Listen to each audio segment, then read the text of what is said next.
On avait demandé, dans nos mobilisations, on avait demandé d'être présent pour lancer véritablement cette campagne.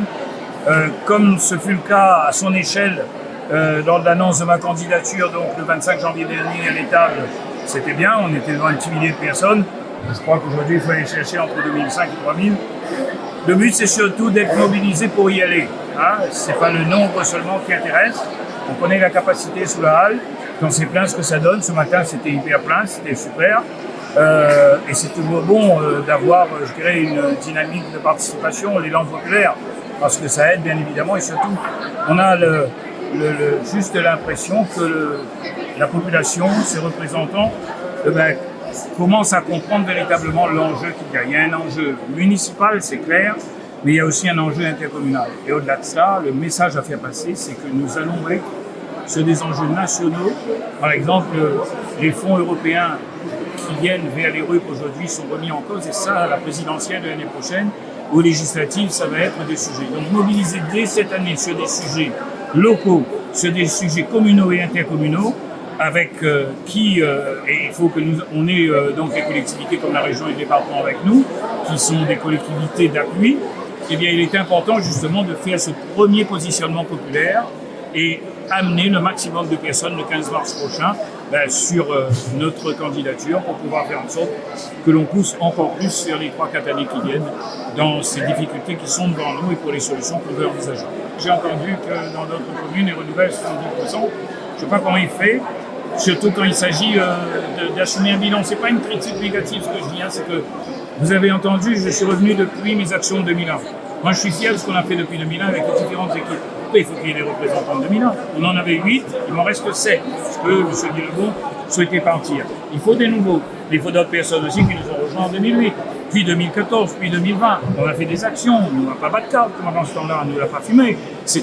On n'a pas bu, c'est tout simplement des actions qui relèvent, je dirais, d'équipes qui se sont mises ensemble, etc.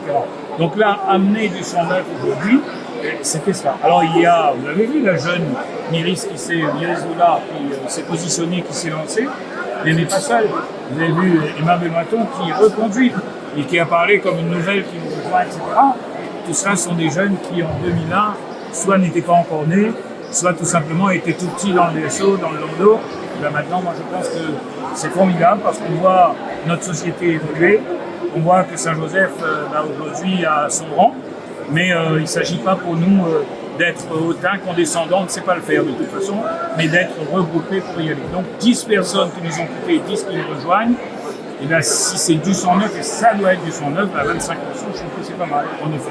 Et c'est des Saint-Joséphoises, des Saint-Joséphois qui ont envie véritablement de mordre dans la pomme, dans le bon sens du terme, pour faire avancer Saint-Jean, pour faire avancer le Sud sauvage. Le but c'est quoi? C'est que si on fait un bilan qui va de 2001 aujourd'hui, on ne va pas s'engager sur un seul mandat.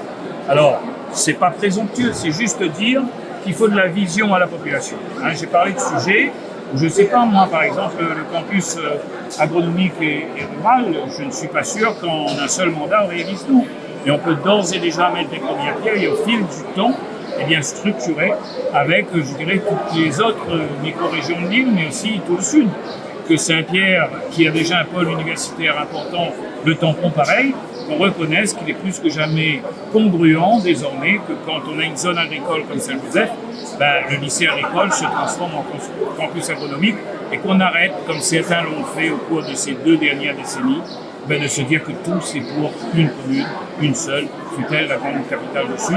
Moi j'aime bien Saint-Pierre, j'ai envie de la voir comme une grande sœur, un grand frère du développement demain, mais là c'est un petit peu aussi pour les autres, allons répartir, et nous-mêmes dans les communes de moyenne ou d'assez grande importance, ne pas non plus prendre à la place de Saint-Philippe, de Titi, etc. Le dessin que j'ai fait donc en termes de projet pour le Sud sauvage, c'est tout simplement de dire qu'on veut agir aussi pour le grand monde. Et un centre d'imagerie médicale demain qui associe le privé avec le public, parce qu'on connaît les faiblesses territoriales. Eh bien pour nous c'est important parce que ça va pour la population qui sort de Ravine-des-Cartes, renvoie monter le Petit-Île, qui passe par tous les quartiers de Saint-Joseph et qui va jusqu'à Saint-Philippe, voire Saint-Paul. C'est pas seulement pour nous, c'est pour partager aussi avec les autres dans le domaine de la santé, de l'économie, de la culture. Parce qu'on n'a pas tout dit aujourd'hui, mais ces axes-là, en effet, plaident pour ce développement-là. Aujourd'hui, on a déjà donné un bon exemple, mais ce n'est pas suffisant.